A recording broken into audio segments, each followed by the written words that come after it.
Hello, welcome to Cinema Savvy, and welcome back to a brand new movie review. I'm Chris Garner, joined tonight with George Aldridge to give our review on Black Panther, which is the 2018 superhero film, the latest installment in the Marvel Cinematic Universe, directed by Ryan Coogler, starring Chadwick Boseman and Michael B. Jordan, a whole bunch of other people I'm not going to list right now. This film has been getting pretty unanimous critical acclaim across the board. I think it currently stands at a 98% on Rotten Tomatoes. And basically, we're going to talk about it. We're going to analyze it. We're going to go through the entire film. The first part of this review will be spoiler-free, so you don't have to worry about us giving anything away. We'll give you a heads up once we get to spoilers. But how are you doing tonight, George? I'm very well. I'm a bit of a Ready Player One hype based off our pre-chat here. It wasn't a Black Panther hype, but we've changed subject. But Black Panther is what we're here to talk about. I loved it. Well, we're going in way too quick, but that's my one-liner. No, Black Panther. I guess one way to start is our thoughts on the MCU. Like, we do so many reviews. We've covered how many have we done? Almost half of them, probably. There's so many more. And we're all in a mindset. Last year, I don't think was a good year for Marvel Studios. I think me, you, and Tate could all announce me agree on that. I was the only one that liked, I think, more than one film. And this is the year of Infinity War.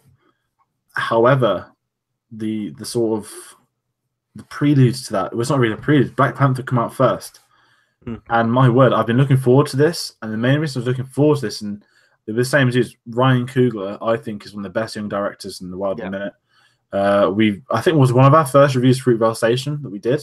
I remember we reviewed Fruitvale back in the days of Film Club. The old Film Club, yeah. That was a very, very pleasant surprise. That was great. And then Creed came out, which we both adored. It was so good, he even got Stallone nominated for an Oscar. That's leap and bounds if a director can get that out of Sylvester Stallone. And then he got attached to this, which, without going into straight away, is a big jump. He's gone from an indie film to a average sized budget with a sort of historical figure to a part of the Marvel, the Marvel, what do you call it? The Marvel machine or the cog, or he's a part of it. And in all honesty, he's come out and he's probably done the best job any director's done first time coming in. Yeah, I mean, it's weird where I stand with it because I don't want to go into it yet, but we kind of already have. But yeah, I think the thing of Black Panther is because he was introduced in Civil War, we don't know too much about him. We vaguely got an origin in Civil War that he took over the mantle from his dad. Someone that didn't know the Black Panther comics, I know a couple of things about Claw and a few others we know of, Killmonger, but not massively. I was really looking forward to this as a new property, not a sequel bait. I didn't have to watch 10 films to watch this. I really only needed to watch Civil War, and at that, just 20 minutes of it. But I was really looking forward to this, and once the review started coming in as well, it was kind of rebuilding the hype. Like I said, last year, I didn't think it was a good year. I was done. I was tired. I was sick and fed up. I kept saying I want Infinity War to come out and then I could disappear and forget about Marvel. This has really kind of reignited a bit of a fuse that, yes, there's this, then there's Infinity War. And then let's see what the future holds for Marvel. But my word, I didn't expect it to be this good in the nicest possible way. Yeah, I should say as well that we've spoken. Usually, we just go in completely cold, like we only vaguely know each other's opinion. But I think we've talked a little bit about Black Panther this time around, so we kind of know where each other stand on it. I think you definitely liked the film a lot more than I did. I saw it earlier today, and I may have gone in with that preconception of like your review, saying that I'm thinking, quoting you, you said it was either on par, if not better than Winter Soldier, which is currently my favorite Marvel movie out of the MCU. So I went in with like this huge like peak that I thought this movie was going to hit, and it kind of fell a little bit short for me. Not to say I hated it before people start hating on me. It was very standard, like most Marvel movies to me. I go and see it. I think, yep, that was an okay movie. That was entertaining, but I'm probably not going to go out of my way to watch it again. And I kind of felt that way towards it, which was a shame because I was expecting this to be the next big thing. That being said, I agree with you. Last year was a huge step back for Marvel with me. I don't think I liked a single Marvel MCU movie that came out last year, whether it was Guardians of the Galaxy 2, Spider-Man Homecoming, Thor Ragnarok. There really wasn't one that I liked, and I was really feeling the fatigue of Marvel. And I guess I was kind of going into this one as well. To me, this is still your standard Marvel movie put out there. But it does have the advantage in that you don't have to watch loads of other movies before it. As you said, pretty much just Civil War. But then if you kind of think about it, if you just have to watch Civil War, then that kind of snowballs. Then you have to watch Winter Soldier before that, Captain America and everything. So you still have to go way back. But I think Ryan Coogler's directing on this one shone through a lot more. Yes, you still had the kind of Marvel machine and everything like that, what you come to expect from a Marvel movie. But there are elements to do with characters and performances. For example, Michael B. Jordan, who has worked with him both of his previous movies now, you can tell he's got a good, strong working relationship with him now. So stuff like that, stuff in the performances that shone through. Some of like the emotional scenes were really good, but I can't quite put my finger on why I didn't like this movie as much as I thought I was going to. Because in all honesty, like the story is fine. I just didn't get invested in the characters, I don't think. I think the story could have been fleshed out a little bit more with the characters. I really don't know why I didn't kind of gravitate towards this movie. We'll get into it more in the characters, but that's sort of like my base level thing. Also, as I said, this is currently at 98%. This is not a 98% movie by any stretch of the imagination. If you go on like any of like classic movie, like any of the classic movies and check their percentage, they're like a 92, a 95. This is no way a 98% movie. Paddington 2 is 100% still. Is it? Oh, well, there you go. I mean, that says everything you need to. I think that there are reasons why this has been accepted as that high percentage, and I mean that's fine. If this movie speaks to, like, you know, a large group of people, whoever, that's good. It's good that superhero movies do that. Personally, to me, I just think this is almost like another run-of-the-mill Marvel movie. Certainly a step up for the ones that have come before, but not quite hitting the heights of a Civil War or any of the Captain America films, in all honesty, to me. Sorry, I was reading Brin's comments. It's a weird one because I loved it, and I think this is better than. It's not just who's the best Marvel film, but I think with this, where we differ is that I loved the story as much, but I think with me, it's integral about characters. The problem is the Marvel films are so wrapped up in character arcs, and he's got to be ready to fight him and whatnot. This felt very personal, but I think with this is probably the first Marvel film since Thor where they had to set up a new entire world, if you know what I mean. A lot of comparisons to Thor. Yes, especially with the vibe of Wakanda and what do they call Thor's people again? Asgard. Asgardians. There are some comparisons in that, but with this felt more compelling. And I don't know if that came down to the amazing opening scene they do with it, where they talk through the history of Wakanda. It's a great introductory point, and it immediately lets you build off that. But I think what's really hit a tone with me is that Michael B. Jordan as Killmonger. I can't go into details because of spoilers, but for me, Marvel has finally. I mean, I've never been the biggest Loki fan, so I don't know if it means anything, but to me, he's Marvel's best villain already.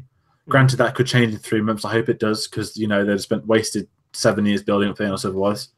But there's something to be said about when a film is not entirely about saving the world, saving the human race, saving everything. Of course, there are some savings if it's a superhero film, but this is a very personal story to the protagonist and the antagonist. In the same vein as, not to compare it directly to Dark Knight, but Batman's relationship with the Joker is what makes the characters work, and I feel that Black Panther gets this with Killmonger. If you look at the comics, the most famous Black Panther villain is Claw, and we do have a section for Andy Serkis for being one of these standouts as ever. But Claw wouldn't have worked as a lead villain.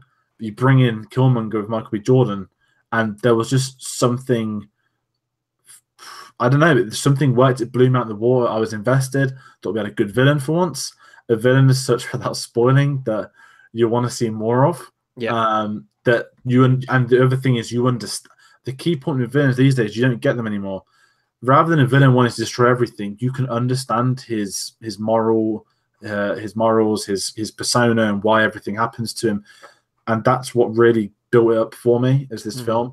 And as well as that, we got the whole of Wakanda itself introducing all these new characters where, you know, yes, there are some big names there, but you didn't need to know much about everybody, and that's what kind of worked. that was quite off-putting to get the guy from Get Out in, because yes, every time he cropped up, it's like, oh, it's him from Get Out, and then you realize that he's just a supporting character in this. But now, I mean, he's Oscar nominated. You'd expect him to be a leading man, which he will be now in the future, I guess.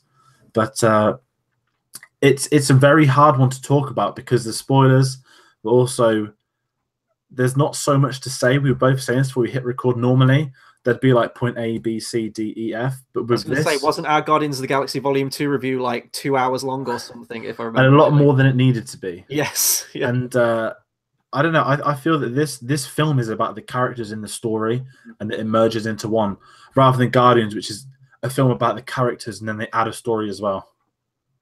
Yeah. See, talking about this now, and this happens quite a lot when I get on these reviews, I agree with all of your points, so I'm not quite sure why it didn't land as much as it did for me. I'll start with my positives on the film before everyone gets like carried away with the hate mail directed towards me, which is going to happen anyway. As you said, Michael B. Jordan is a great villain. However, I'm going to offer a counterpoint with this one, again, without giving too much away. He's introduced in a scene towards like the first probably opening 15-20 minutes of the movie, and then he is like out of the movie for like a good half and doesn't show up again till the end. And I in all honesty, like I completely forgot about him by the time he showed up again. So whilst I loved Michael B. Jordan in this movie, and him and Chadwick Boseman, you know, get some of the most emotional scenes in the movie, I wanted to see more of him. I felt like he was a good villain for the film that it was, but I think they could have gone more into him. We could have got more scenes like him of his own, maybe, or just seeing more of what makes him tick and just more of that performance. So I don't know. I think he needed more of a presence towards the beginning half of the movie. As such, he kind of shows up in the last half, and that last half with him is really good. But I think it could have been, you know, you could have built that foundation more towards that final bit and really like took that character home.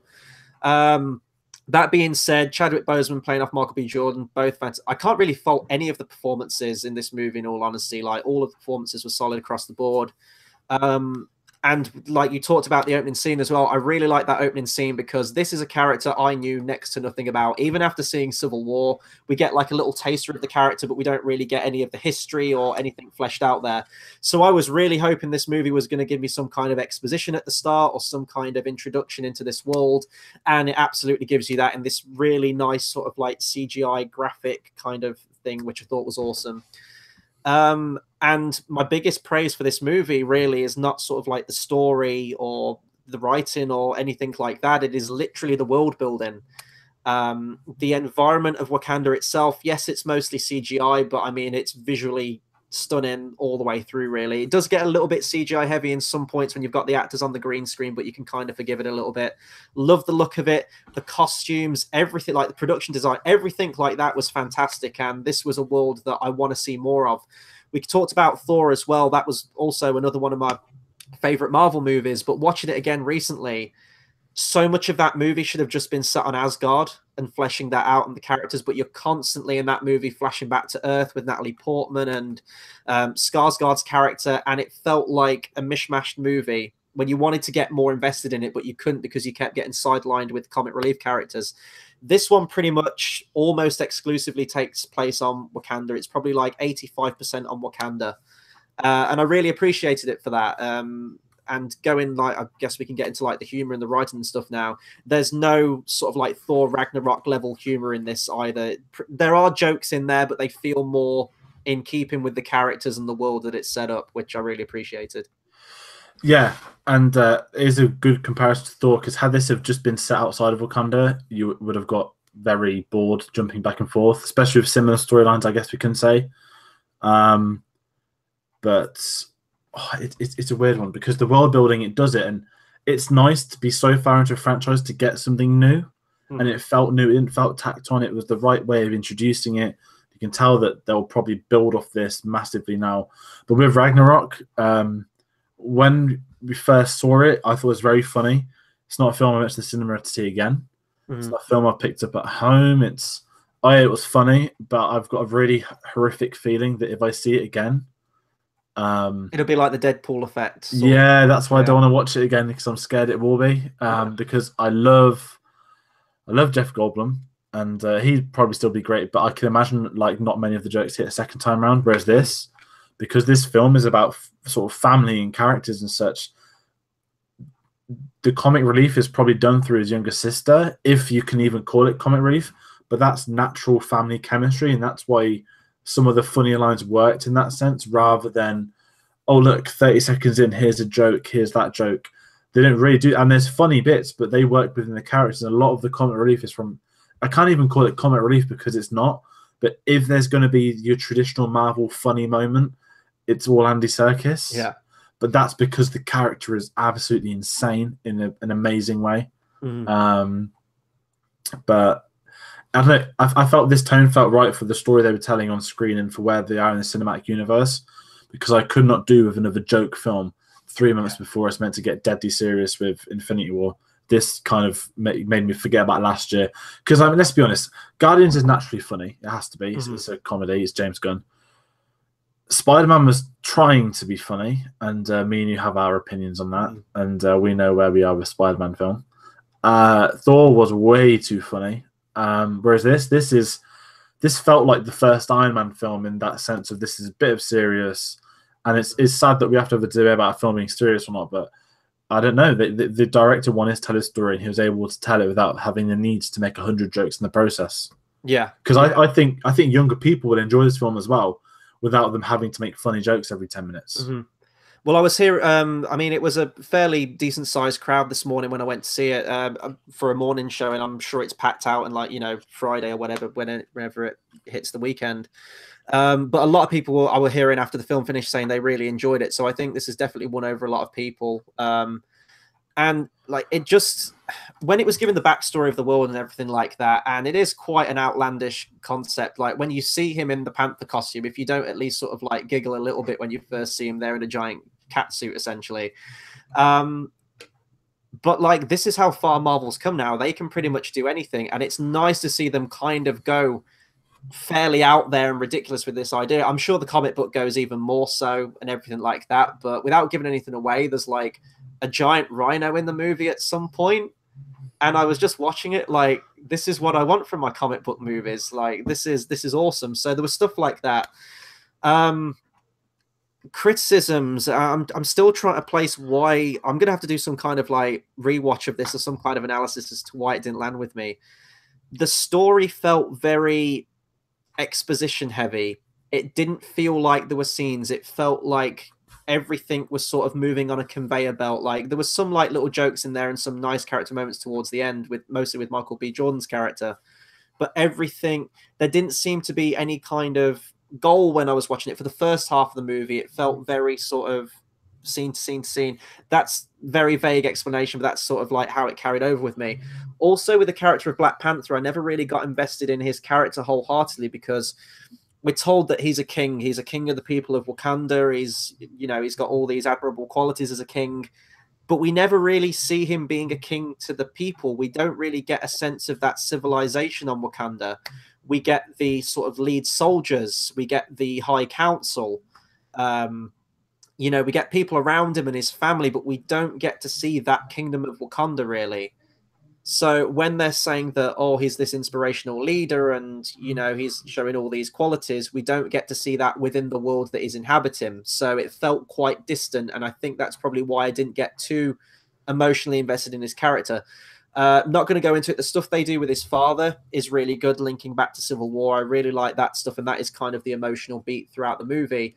But I feel like they didn't zone in on his character enough to make me really get invested into his character. I'm trying to think of recent, Ant-Man, for example, probably got me more invested in the character of Ant-Man than this did for me with the Black Panther character. They nailed the world, but I don't think they went far enough with the main character.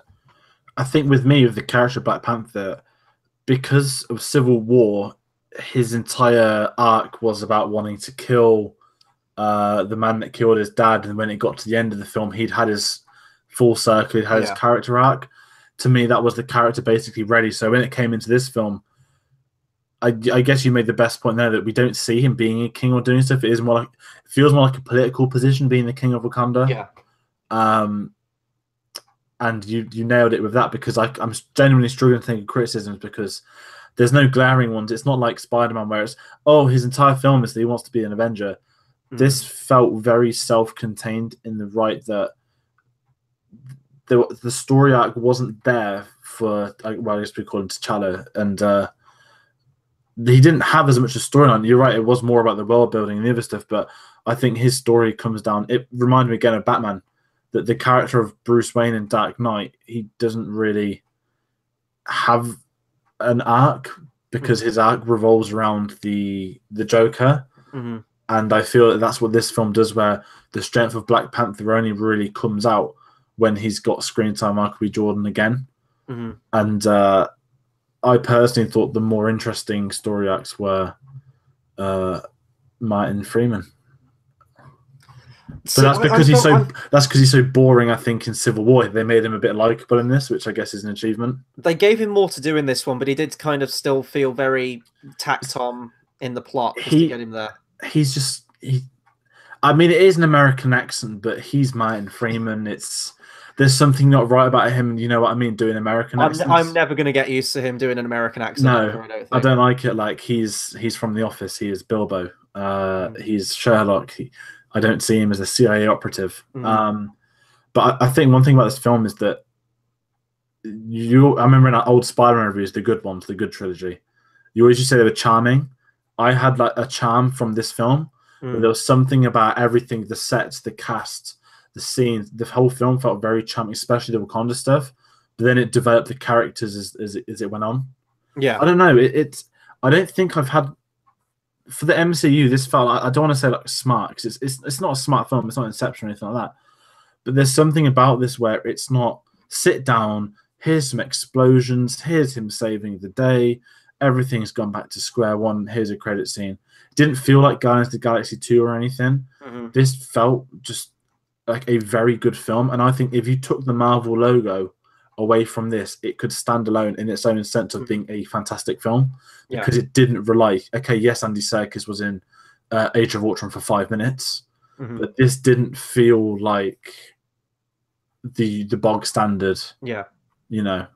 Marvel Fest, isn't it? I guess with like superhero films now, I'm always hoping for that next like Dark Knight, Batman Begins, Superman the movie, original like Spider-Man film, something like that, where you really sort of like get involved with the character. And Winter Soldier. To me, that's Marvel's definition of that.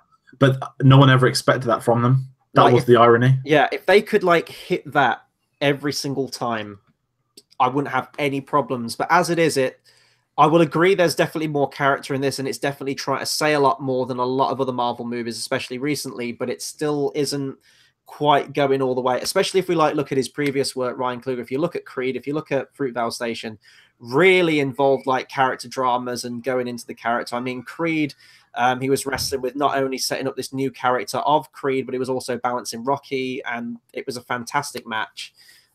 In this, it still felt like Marvel was saying like, right, you got to have your big action scene here. You got to do this. You got to do that. And I don't think he could have gone I think he could have gone a lot further with the characters than he did, but maybe we'll get that in a sequel. Maybe we'll get a little bit of that in Infinity War. I really don't know at the minute. I did want to touch on the music, or did you want to go into some of the cast members that we should we do the cast before? I mean, it's an ensemble cast. We're not going to go through every single person one by one, but there are some standouts. My side of the obvious, Chadwick Boseman. I thought he was excellent in Civil War. I thought he was great again in this. I know it's only an accent, but you do forget he is American in real life. And I just thought he's great. I mean, like I said, I don't know so much about Black Panther, but he feels perfect for the role in terms of delivery, how he acts with the other the cast members and his on-screen chemistry people. Like, okay, we're 1.5 films in with him, but I don't know. There's something unique where he's kind of took it and made. Well, I can't really say he's made it his own because we haven't had previous comparisons to make to. But he's certainly, from a character standpoint, I think he's slowly. I mean, I loved him in Civil War. When Civil War came out like, whoa, Black Panther. That's something I'm really looking forward to that film. I've got this again from when I'm going to get. I mean, Doctor Strange come out. That was fine. Doctor Strange was fine, but I'm sitting there for the Infinity War trailer. I'm not like, oh, Doctor Strange, no. But like with Black Panther, when he was in the Infinity War trailer, not just because Wakanda, but I was like, oh, this looks. I can't wait to see this bit now. And I feel like he's for me, not I don't want to look to the future for Phase 4, but I assume that he will be one of the hierarchy Phase 4 members. Can't say the same about his little 21-year-old co-pilot Spider-Man buddy, but that character is something I'm very heavily interested in now. This is a huge paradigm shift now that we're in, where we're more excited for like Black Panther or Doctor Strange than Spider-Man, who used to be the pinnacle for me for Marvel. How the tables have turned. If we're talking about other cast members really briefly, we've talked about the main ones. We'll go more into that in spoilers. We had a Forrest Whitaker in this movie who was also playing a wacky character akin to something like Saw Gerrera from Rogue One. A lot of comparisons to that character, and it just seems like at the moment he's picking these projects and just having fun with it. I liked him in the film. He had a really cool costume and weapon. He reminded me of Rafiki from Lion King. Yeah. Like he's the kind of, not the religious one, but he's ahead of the clan, but you can tell like he reports to the king, but he's intervening with all of the politics and who's next in line and stuff like that. He literally reminded me of Rafiki. I'm going to put a pin in that "remind me of Lion King" comment in a moment. I'm going to come back to that in a minute. Let's just get onto the man himself. Andy Serkis. I mean, what more is to say? I actually probably should have gone back and rewatched his scenes in Age of Ultron, because I was trying to remember back to those. I only saw that movie once because it was fucking diabolical. But he just steals every single scene that he's in. He is such a great character actor. He's undoubtedly one of the best actors in the business, whether he's in a motion capture suit or whether it's him on screen. And we were talking about this before we went live. He's like really like built now. I don't know if it's just for this character, if that's just how Andy Serkis is now. You can see why Snoke trained Kylo Ren in the ways of the gym. No, he's great in this. We talked about like the humor as well, and I'd probably say that Serkis gets the most jokes that are akin to other Marvel movies that usually make me cringe. But because Serkis is such a good actor, and because his character is naturally sort of insane and really out there, he just makes it work. And he's got a South African accent the entire time. Yeah, like get this guy in District 9 too, if that ever gets made. I could picture him with an army taking down the prawns. Right? He's Andy Serkis. There is no film I've seen him in where he doesn't steal at least a scene. Mm-hmm. I mean, even if it takes a computer to hold him back, even in King Kong, when he's the weird cook with he's got like a spoon. Yeah. And he is a wonderful actor. I mean, he's worked with David Bowie, for God's sake, because he's assistant in the film. Mm-hmm. He is just amazing, and the more I see him, it's so hard to like him even more because you already love him. But every time you see him, it's like, oh, it's Andy Serkis, and he's starting to become for me a name where if his name's attached to a project, I'm interested. I mean, he's going to be Baloo in the Jungle Book next. Who doesn't want to see Andy Serkis playing that? But this film, I think, this is one of his standouts where he just has so many of these moments. He's got the most incredible. See, this thing I can't remember who does it in Age of Ultron. I remember his hand getting chopped off randomly. Yeah. But I don't remember, like, he's laughing every couple of seconds and he's really, like, having a good time. Mm-hmm. I mean, for one of the scenes, in the trailer, he's in the interrogation room, right? Yeah. And he's sitting there, like, singing, like, really, was it Don't Hurt Me? Is that what you're saying? What Is Love by Hadaway. And he's just absolutely amazing. The fact they give him a couple of seconds as well, like, it worked wonders, but then how he acts with everyone on screen is always a delight. And I came out of the film, I think when we say that Michael B. Jordan disappears for a bit of the film, it's because they really pull Andy Serkis to the forefront for a third of it, I guess we could say. That's spoiling too much. But and the thing is, a lot of the story revolves around him because he's got a past with Wakanda. He stole a lot of vibranium. So it really does... He's just amazing. There are no more words people can invent to compliment the man, and we'll go over the usual. Not for this film, but he will get an Oscar one day. Yeah. He deserves one. And we talked about with like his beard and like how built he is, like, and obviously his face. He's quite small as well, doesn't he? Yeah, he looks exactly like Caesar. Like, I know obviously he played Caesar, but like the human form of Caesar, it was really, really strange all the way through the movie. I'll talk about the music and cycle back to my Lion King thing, and then we'll do overall thoughts. So music is done by Ludwig Göransson. I think that's how you pronounce his name. I'm probably butchering that. He's worked with Ryan Coogler before on Fruitvale Station and Creed. Love the music in this. It's really I'll say again, like most Marvel movies, there didn't seem to be a defining main theme for Black Panther that was noticeable and hummable as I left the movie theater. But it's such a unique blend of like different sounds. Like you get your African chant, you get sort of like tribal drums, and then there's moments where it will go into like a backing beat to like a hip hop kind of thing, like a more urban kind of sound, something like you might hear in Luke Cage, for example. But it really worked. Like it didn't seem out of place or anything like that. It felt still consistent to like, you know, the culture and the world that it was setting up, which I really liked. Yeah, and one thing I need to address is that by the soundtrack, I know Kendrick Lamar's produced an album which is everywhere. That the album that's got all the rap music on 24/7, that isn't the entire sound. It's not like Guardians. I think a lot of people came into the film thinking the soundtrack's like Guardians of the Galaxy, where it's got all this rap music over the top. Some characters use rap, and there are bits of it, but really the only headliner from that album's the credit song, which you know has been the big one people are talking about. But I love the soundtrack. They use the drums a lot, and it reminds me of a really old Doctor Who episode. Well, not really old, sorry, like the New Era, but when it was good back in like 2007-8. They use a villain called the Master. He used to always use the drums when he was on screen and stuff, like with his hand. That's what they used to do. They'd build a lot of tension by using the drums. Not like drum kit, but like old school, like bongo drums and stuff. And it worked really well for the characters rather than just the classic components of an orchestra and stuff like that. What they do works, and I think that's what builds it up even more.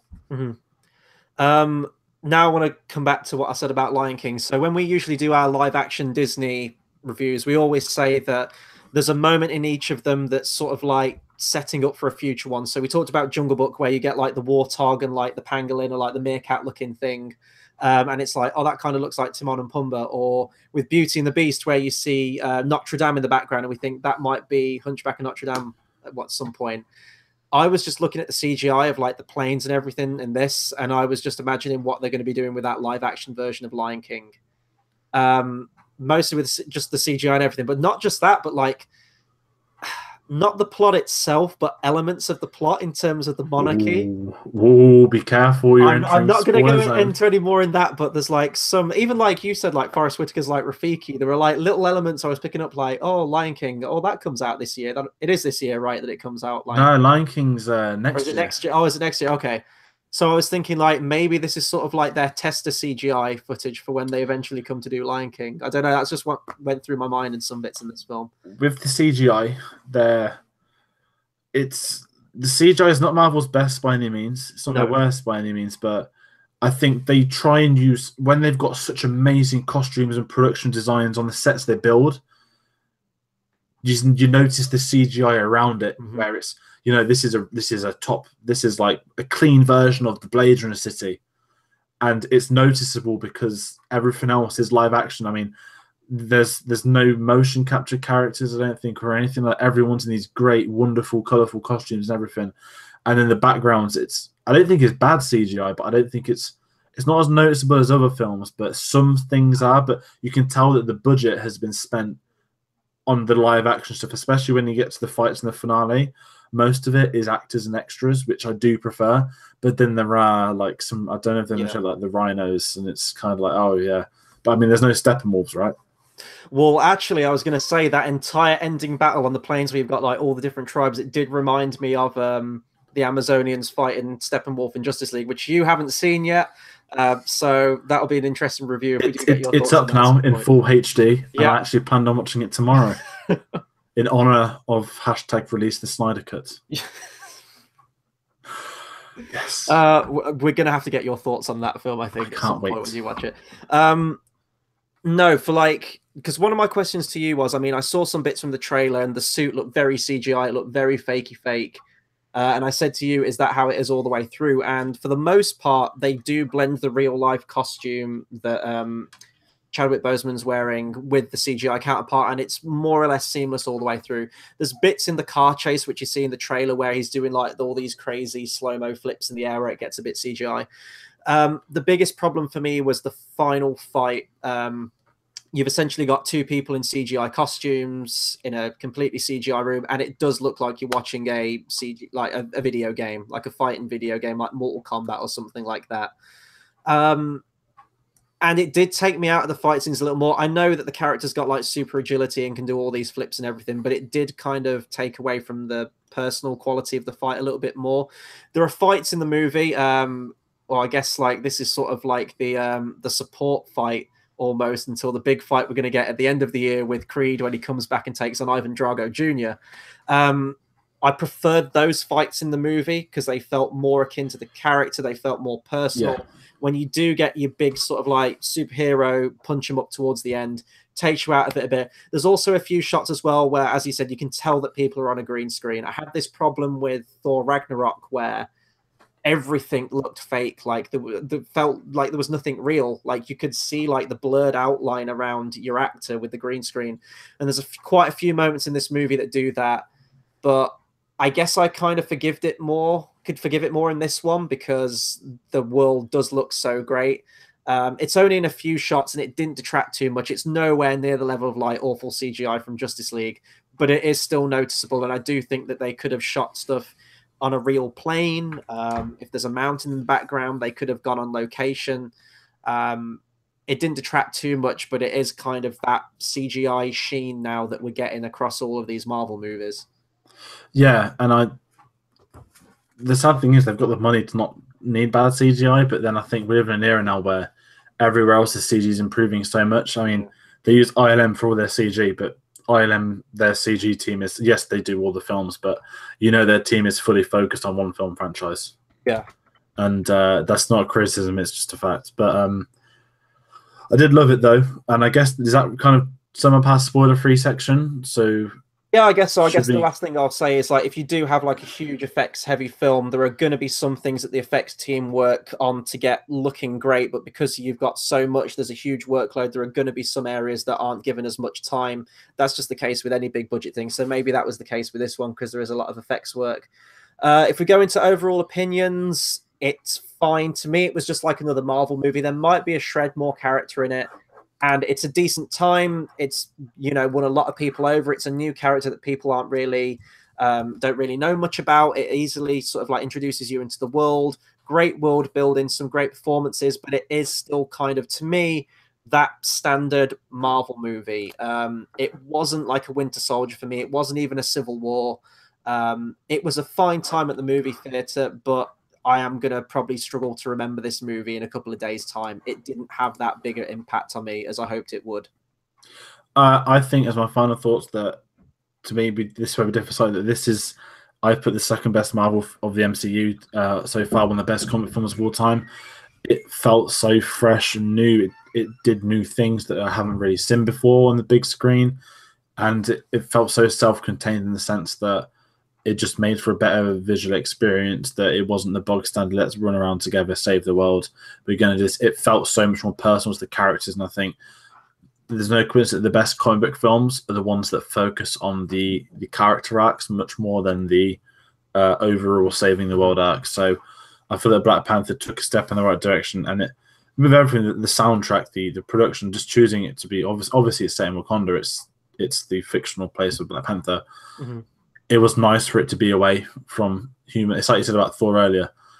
Thor 1, when it's cut in between Asgard and that, it really does have an effect on it. It's like New Mexico they go to. Whereas this, having it all set there, it felt a bit ballsy and it felt new. And it's something I was much more invested in. And I fell out of the entire film. And and at the end of the day, I left that film wanting more of these guys. I want to see more of Wakanda. I want to see more from all these characters. Yes, there's obviously Infinity War in like 2 months. But I mean, there's no surprise that this is on for a humongous opening weekend. Mm-hmm. And I think it deserves all the plaudits coming its way. And in all honesty, I could see this up for Oscars in the sense next year, stuff like production, costumes. Yeah, it's so vibrant, the colors and everything. Sorry, I'm out of breath there. I think it's honestly worth watching, and just it felt like watching something new. This wouldn't have been green like the original Guardians. This would never have been greenlit 5-6 years ago. So I've got to give full credit to Marvel for going out and taking the risk with this. Absolutely. So that'll do it for our spoiler-free review on Black Panther. We're going to get into spoilers now. So if you haven't seen the movie and still want to see it, tune out, come back to us after you've seen the movie. I don't really have a lot to say in spoilers, in all honesty. I think we've pretty much covered it already. I think the one thing that we really need to touch on is all around Michael B. Jordan's character. Yeah, if you look at the trailers of this film, and I think the trailers did this film a humongous injustice. They made it look like a CGI fest of a bog standard Marvel thing. They kept the Michael B. Jordan role. I don't want to say quiet because they spoil that fight scene by having him in the Black Panther, but they hide the fact that when you get the opening scene, almost a pre-credit scene, isn't it? Mm-hmm. And straight away, you see Black Panther's dad kill his own brother. And from the get-go, we're not going through the whole scene, but straight away that's like, okay, this is going to be a bit different. He's just killed his brother.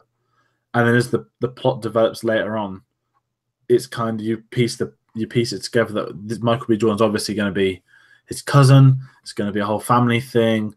And I kind of like that. I don't know, it felt different, but he had such a satisfying character arc that you understood why he wanted to do everything he went out to do in the film. Mm-hmm. So his plan, he's working with, I guess we can say he's working with Claw, and when he's done with him, he kills Claw knowing that's his ticket into Wakanda to activate his plan in motion.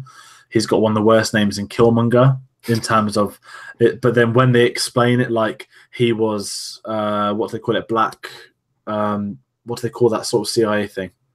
Black Ops. He was Black Ops, so many kills, and you understood it's like an army nickname, and the Michael B. Jordan character's been hidden so well in marketing that there's such a relief when he's in there where, yes, he wants to take over Wakanda, but he almost goes in like Bane, I'm the rightful heir, I can challenge under ritual combat, blah, blah, blah. And then he just annihilates him. Like, we know Black Panther's on a 5-picture deal. We know he'll come back. But everything about Michael B. Jordan was satisfying him more. And I think, to me, a great villain is someone that you can align with. And there was just so much alignment with him. You understood every decision he made. I think I'm wondering on too much, but no, it's fine.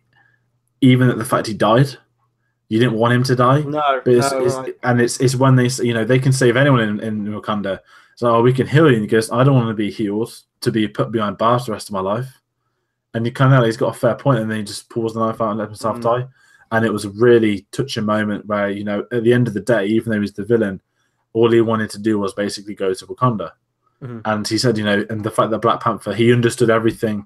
And if you look at the future of what this will do for the MCU, he's only going out to help the aid of the people because of his cousin he's found out about now. Yeah. And I've gone on way too long about this. It's all confusing. You pretty much just sort of said everything I was going to say about the character anyway.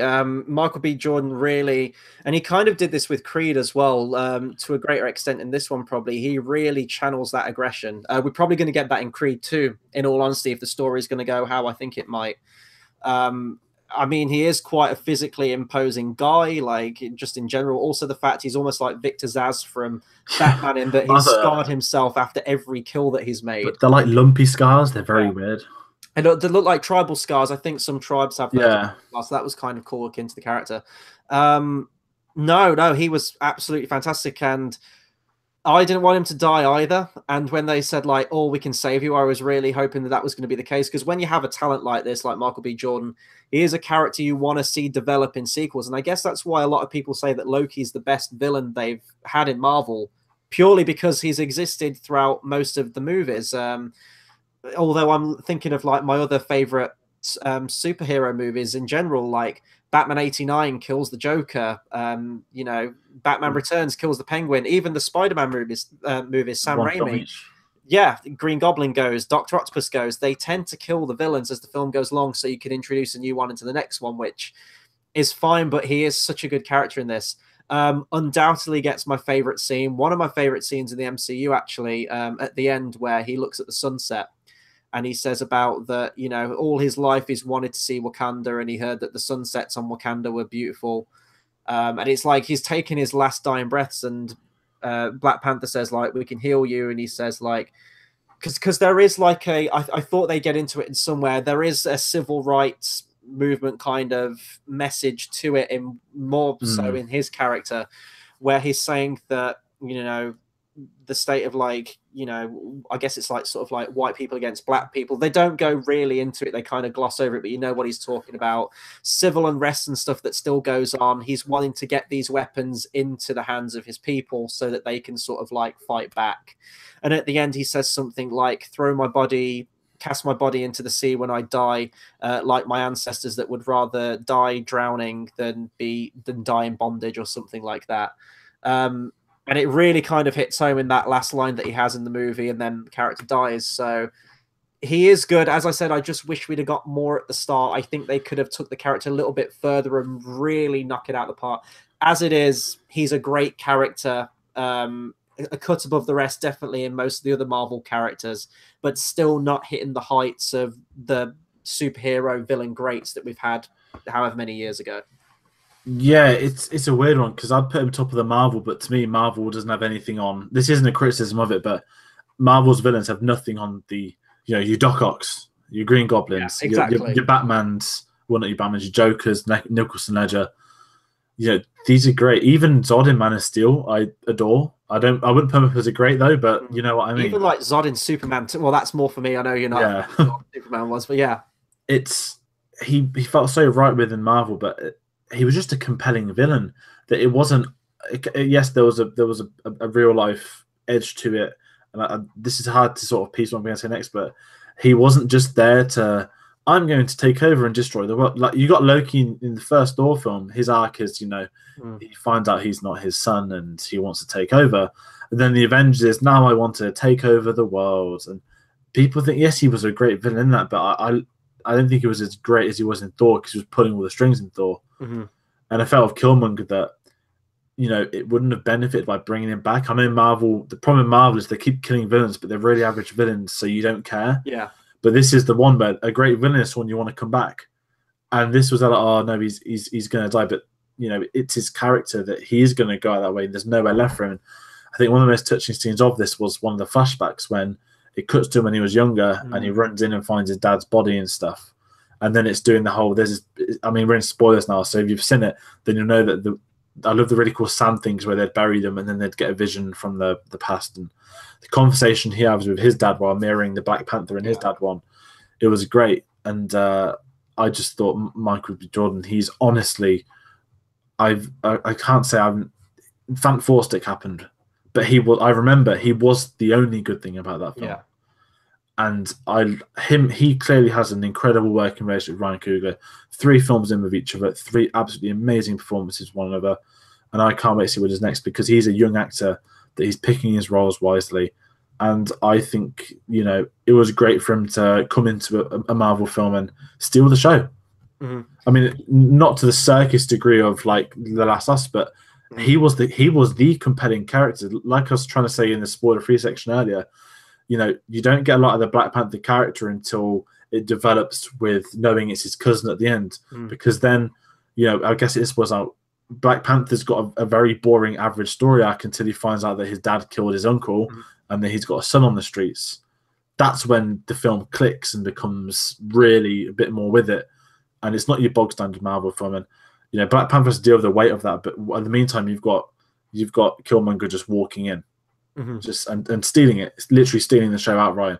I thought he was great. They're always the best kind of villains where you have your hero, like Batman and Joker, whatever, where the hero and the villain are like a mirror image of each other. It's like the extreme of what they could become. Like both Black Panther and Killmonger, both are devoted to their people, but by completely different causes and ways they're going about it. And those are always the most interesting pairings. You can really get into the kind of moral grey areas of the characters and stuff like that, which I really appreciated. What else was I going to say? I was going to say something else about the villains, but I think we've pretty much said everything there. Oh, what I was going to say was you talked about the pairing between Ryan Coogler and Michael B. Jordan. I genuinely think like he is unquestionably one of my favorite directors now to watch. Like I can't wait to see his future projects, not just like these big extravagant CGI filled blockbuster movies, but some of his more personal drama stuff like that. I genuinely think if he keeps using Michael B. Jordan, this could go down in history as like some of the greatest cinematic pairings since like, I don't know, like Scorsese and DiCaprio, or I'm trying to think of some other films where directors tend to use the same actors. But they've definitely got that good working relationship there, and he nails it in this movie. I will say as well that it's just really upsetting that Serkis dies in this movie as well, because not only do we lose one great villain, we lose 2 great villains that we're not going to get back in the sequel. Andy Serkis was amazing. You could tell that he was loving every minute of filming. Yeah. And I said the same thing about Snoke, but he just seems like the actor that just loves all of it. When he can have a bit of fun with a character, he's going to take it. And it was that club scene when he walks in with the entire entourage, and it's not really bogs on a Marvel joke, but it was just the metal detector that just wouldn't stop going off as everyone was walking through, and he's got everyone with him, and he's just his on-screen presence, his charisma is unparalleled. And I know that it didn't feel like it, but it was great seeing him and Martin Freeman together. Although it wasn't like a sort of classic scene with one another, it was. Oh, it's Gollum and Bilbo. Like, I'm not a big fan of The Hobbit, but that was the best scene out of the first film. Oh god, yeah. Like he was just expecting like Claw to like give him some riddles, have a riddle. Yeah, and instead he's singing while he's in the mirror on the other side. But I didn't expect. I thought Serkis would actually, in honesty, I thought he was going to come in and be a very boring Marvel villain, and I really didn't want that from Andy Serkis, which is why he come in. And you know what? I could probably rank him as one of the best Marvel villains. That's how weak the Marvel villains list is.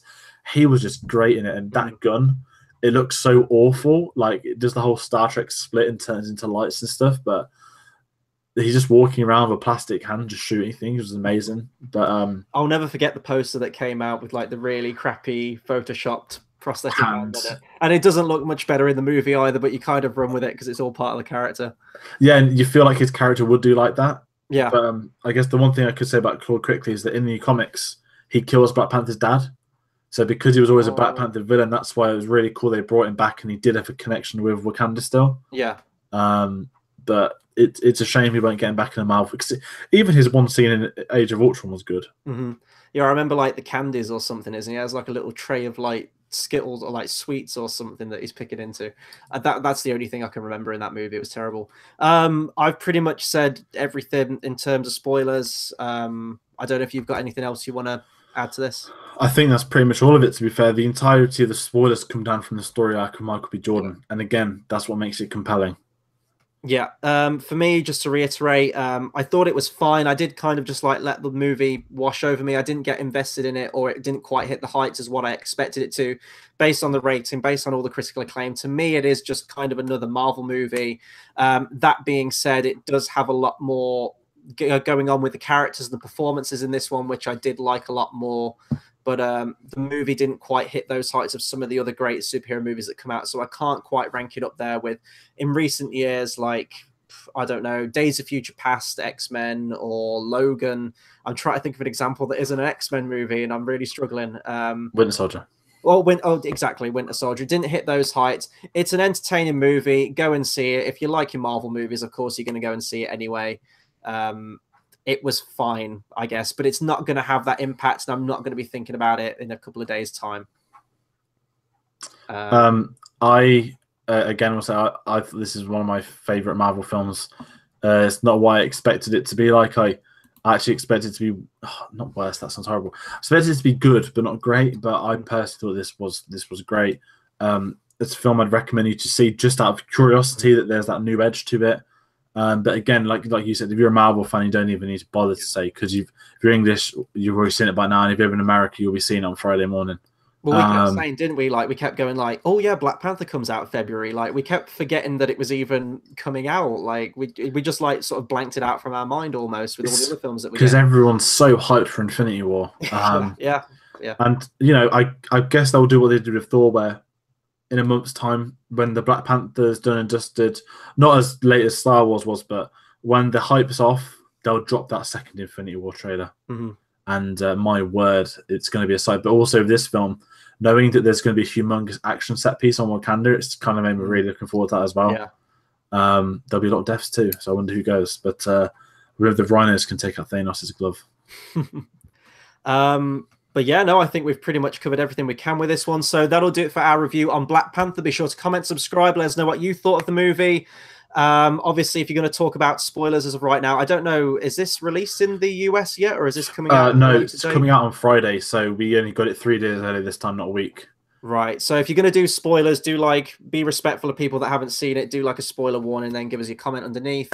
In terms of stuff that we've got coming up, we are going to be Shape of Water review. We're aiming to get a review out for that on Friday, so look out for that. If you check our social media links, Facebook, Twitter, or Instagram, they're all in the description down below, and we'll give you times when we're going to be doing that. There'll be an I, Tonya review next week. Tate will be back for a movie review. We're going to be doing Cloverfield Paradox. I think that's what it's called. I don't know. The latest Netflix Cloverfield movie. So we've got a lot of stuff coming up still. Reaction videos have really been piling up recently as well, so I'll be getting on those in between movie reviews. I guess I should reiterate as well for anyone watching this, for the Oscars, the Academy Awards, we will be doing a live stream for the Academy Awards in March sometime. I think it's around the first week of March. But we've done a predictions video. We've got a first and second prediction for all the Oscar categories, and we're putting it out to you guys. We want you to send in your predictions, first and second choices for all the categories. And on the night of the Oscars, the person who gets the most right will win a chance to feature on one of our future episodes. So get those sent in to us, whether it's on our Twitter or Facebook. Probably best to keep it to our Facebook. And yeah, I think that's everything in terms of updates. Is there anything else we can add, George? Or Battle of the Brackets, maybe another one coming at some point. Actually, we need to organise that. We want to do a Battle of the Brackets the week before the Oscars. It'll be Oscar related, of course. We need to put together a judge, jury, and executioner. But we've got the usual stuff. At the minute, news has kind of disappeared because of the Oscar stuff and schedules. Yeah, I will be back at some point. But once we get Oscar season out of the way, we've got a review of Gal. We'll be uploading eventually. We've covered most. We've seen between us. I think we've seen all of them now. Yeah, there's the few ones that we missed earlier on in the year that we didn't even know existed. Which, if my cinema does a screening of those, I'll try and get on a review for that if I can. But no, we've definitely hit most of the main Best Picture ones this year. So just stick with us, and if you're here for the Marvel stuff, it won't be too far away until Infinity War comes out. Maybe we'll do some big Marvel stuff before enough MCU films to do a best Battle of the Brackets. But then someone will be left with Iron Man 2, so it's all unfair. But that's everything I've got to say. Yeah, that's everything. So thanks again to everyone that watched along on the stream today. Get commenting, share, subscribe, all that good stuff. And until the next video, we'll see you guys next time. Thanks for watching.